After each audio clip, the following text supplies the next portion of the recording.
iteka n'umunezero ntangere vyo gusubira kubana namwe banywanyi bacu mubana natwe makuru n'ibiganiro vya misi yose tubandanya gushikiriza kuri nombonesha kure yacu no yanyu Muhuza TV. Uyu numwe tugiye kubageza ko amakuru ibiriko biravugwa bigezwe ko nga mu gihugu c'u Burundi, akaba ari amakuru tuzaguruka nini kwere ko aravugwa mu bisata vyinshi bitandukanye cyane cyane bihanze ubuzima bw'abanyagihugu bato bato.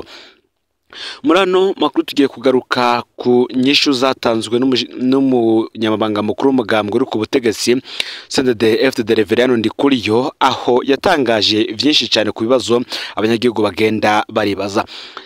Twarabagejeje ko inkuru kandi ivuga kubirabana n'imipanga yinjijwe mu gihugu c'u Burundi ngo yaciye mu gihugu ca Tanzania yaguzwe mu gihugu c'u Bushinwa, aho Reverien Ndikuriyo yatanze inyishu.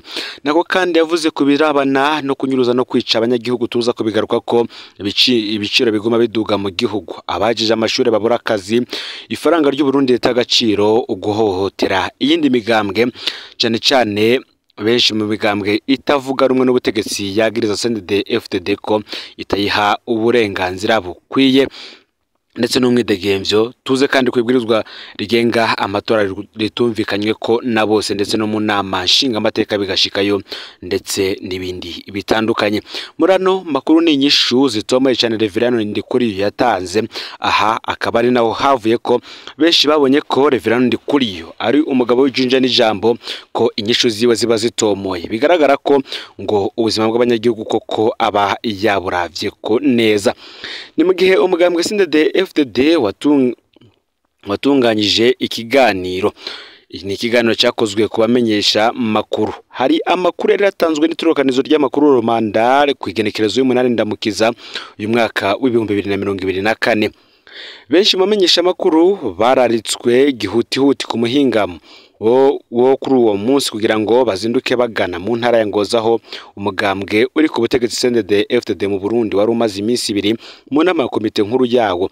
Muri ico kiganiro Reverien Ndikuriyo yishyuwe ibibazo bitandukanye bijanye n'ubuzima bw'igihugu, harimo kandi n'ikibazo kijanye n'imipanga yavuzwe ko yaguzwe mu gihugu c'u Bushinwa igacishwa mu gihugu ca Tanzania gushika yinjiye mu gihugu c'u Burundi.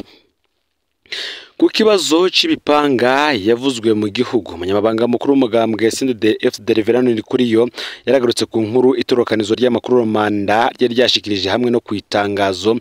Umunyamabanga mukuru w'umugambwe uri ku butegetsi yishyuye kuri ivyo bibazo n'ibindi bijanye n'ingorane zihanze igihugu nk'uko aya makuru abivuga. Kubijanye n'ibipanga, Reverien Ndikuriyo yavuze ko ayo ari amakuru y'ibihuha n'ubundi. Ni mu gihe kandi hari inkuru irabana n'ibi bipanga tuza kugaruka ko yatangajwe ni radio Haguruka, aho nayo yakoze amatohoza. Aya matohoza yo kubipanga yo turaza kubigaruka ko ku kibazo kijanye n'abanyagihugu banyuruzwa bakaburwa irengero canke bagatorwa ari ibiziga. Reverien Ndikuriyo yishiye ko biva ku matata asanzwe ari mu kibano. Uyu atwara umugambwe CNDD-FDD ntaco yavuze ku bijanye n'abanyagihugu bicwa n'abanyuruzwa n'inzego za leta hamwe n'abakorana nazo mu nyuma bakaburwa irengero canke bagatorwa ari ibiziga. Umunyamabanga mukuru w'umugambwe CNDD-FDD Reverien Ndikuriyo kandi yatanze inyishu igomba gusa niyo yatanze mu kwezi kwa mbere ku ngorane irabana n'ibiciro biguma biduga ku masoko, aho yari yavuze ko abarundi batari bake banse kurima. Ku bwa Reverien Ndikuriyo abarimyi ngo ndi bake, abaryi bakaba benshi. Ni mu gihe kandi abahejije amashuri babura akazi navyo Reverien Ndikuriyo yabigarutse ko, aha akaba yaravuze ko inyishu yo ngorane iri mu vyo bapfunditse mu nama komite nkuru y'umugambwe CNDD-FDD yabaye ku magenekerezo ya 2022 ndetse na 2023 Ndamukiza uyu mwaka w'2024. Umunyamabanga mukuru w'umugambwe CNDD-FDD ati ubwo bushomeri buzotorerwa umuti mu myaka iza mu migambi itandukanye, harimo uwo gutera amavoka mu gihugu cose. Utwara umugambwe kandi yasiguye ko bihaye imyaka 3 kugira ngo ingorane y'ifaranga ry'u Burundi riguma rita agaciro ive mu nzira, naho bamwe mu bahinga mu vy'ubutunzi babona ko ari ugusamaza abanyagihugu. Reverien Ndikuriyo avuga ko muri ico kiringo ibijanye no gushora hanze ikawa, ivoka n'umwavu bizoba vyafashe umurongo.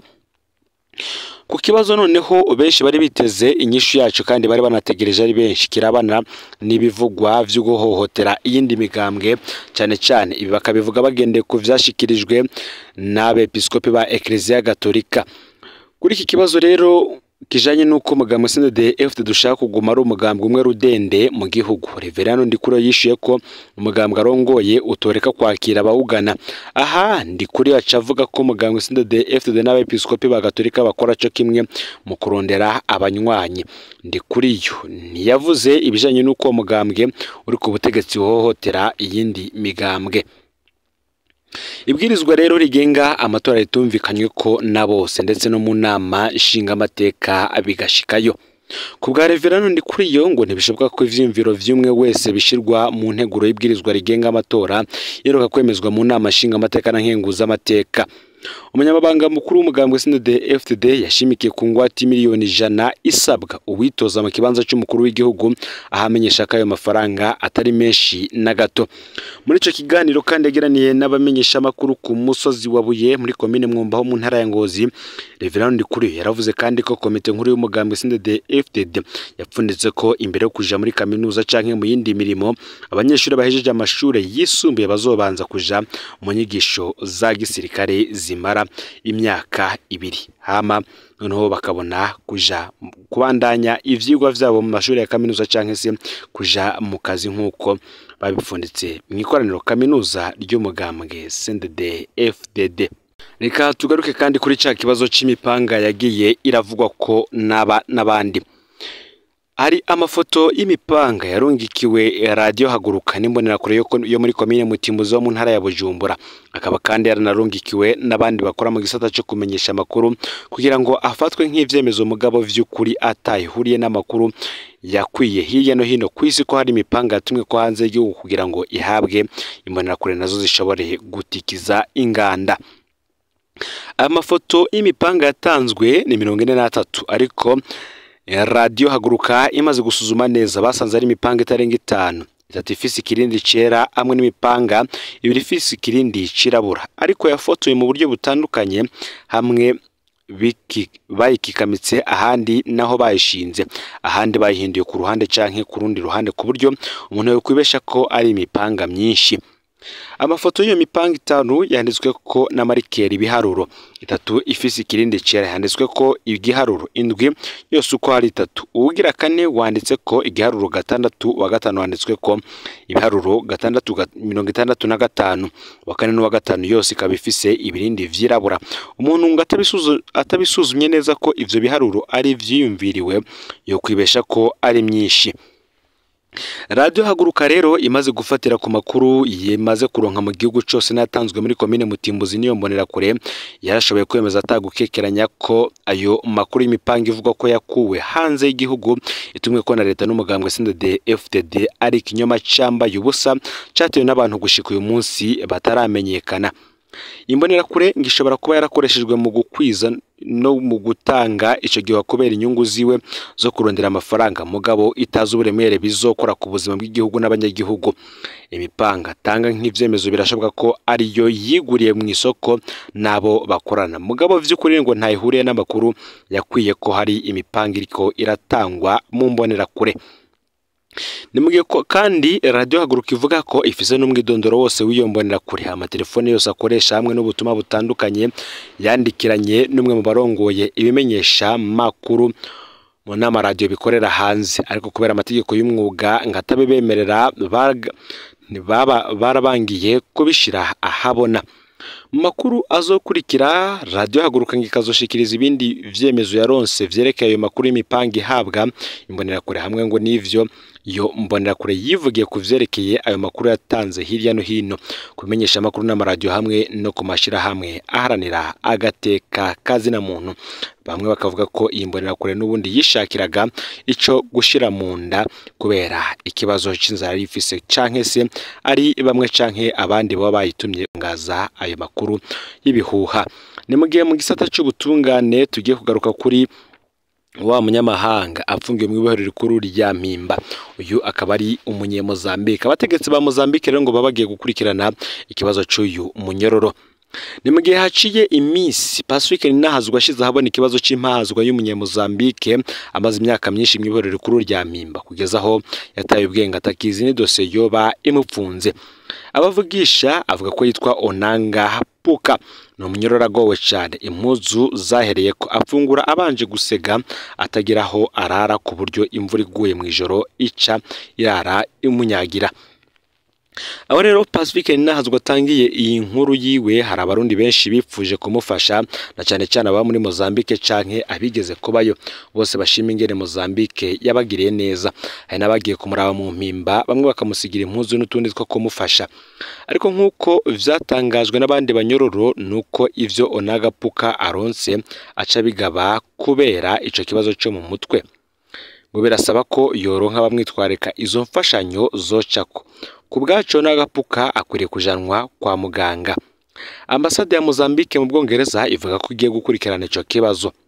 Ni mu gihe hari umurundi aba mu Bwongereza yaciye yandikira ubuserukizi bwa Mozambique mu Bwongereza bumenyesha ivy'ico kibazo.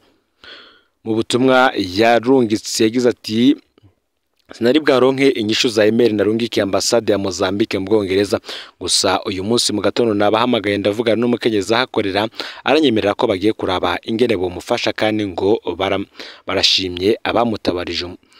Nituzi ko hari ico bizofasha ku buzima bwa Onaga Puka, ariko turashimiye cyane abo bose bafashe mu minwe kino kibazo maze bakagerageza gutabara uwo batazi. Turasubiriye kandi gutera kama abategetsi b'u Burundi na cyane cyane umushikiranganje w'ubutungane Domine Banyankimbona.